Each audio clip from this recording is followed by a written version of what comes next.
The Black Dog didn't strike me as an Irish-themed pub, but it was clearly ceilidh night. An odd assortment of people were playing trad tunes with an odd assortment of instruments, but the music was first-rate. "First time at a ceilidh?" asked a little old man wearing a red vest. I hadn't noticed him come in. "Well, I've been to a few, but I didn't know there was an Irish pub on Pepper Street." "Well, tonight's special," he said. "The heather brew's just come in, and that's cause for celebrating." I blinked. "Heather brew? Never heard of it." "Oh, and my name's Mark." "Pleased to make your acquaintance," the old man said formally. "I'm Tim, and since I'm the only one who knows the secret of making heather brew, I'm the guest of honor." "Congratulations. The brew sounds interesting. I'd love to try it." Tim smiled. "If you're in the Black Dog tonight of all nights, I'd say it was fated to happen." He turned to the bartender. "Negan, a pint of the heather for my friend here." I accepted the mug gladly. It was an interesting flavor. Not quite as dark as stout, but it had a sting in its tail. "Well?" Tim asked. "I like it. It's different, but very good." Tim laughed. "Now there's a man who knows quality. Of course, it's a craft brew, as you can imagine, small batches, and this establishment has the monopoly.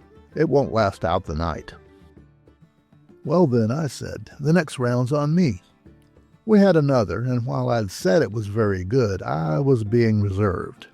By the end of the second pint, I would have sworn it was the best beer ever brewed, and I said as much.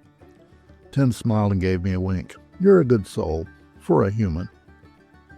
Maybe it was the heather brew, but for some reason that compliment didn't sound so strange. I try to be a good soul. How about yourself? "Oh, I'm a Clurichaun," he said. "As is our custom, I'd like to make a small wager with you. Are you game?" I shrugged, feeling really mellow. I'm always up for a friendly bar bet. "Well, you appreciate good beer and good music, so I'll bet you don't know what song they're playing now."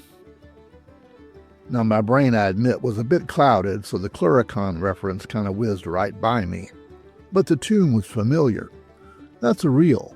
Drowsy Maggie, it's usually called. Tim emptied his pint. "You win, and here's your prize." He reached into his pocket and pulled out a strange-looking coin. "You can't spend it, but you don't want to. It'll bring you luck." Amused, I took the coin. "Thank you. By the way, what would have happened if I'd gotten it wrong? You never named the stakes." He winked again. "Oh, you'd have gotten a different coin. You wouldn't want that one." I turned away for a moment. He was gone. I never found the pub again.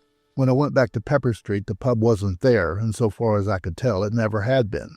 Only a former shoe store, now empty. I still had that odd coin Tim gave me, so I know I hadn't dreamed the whole thing.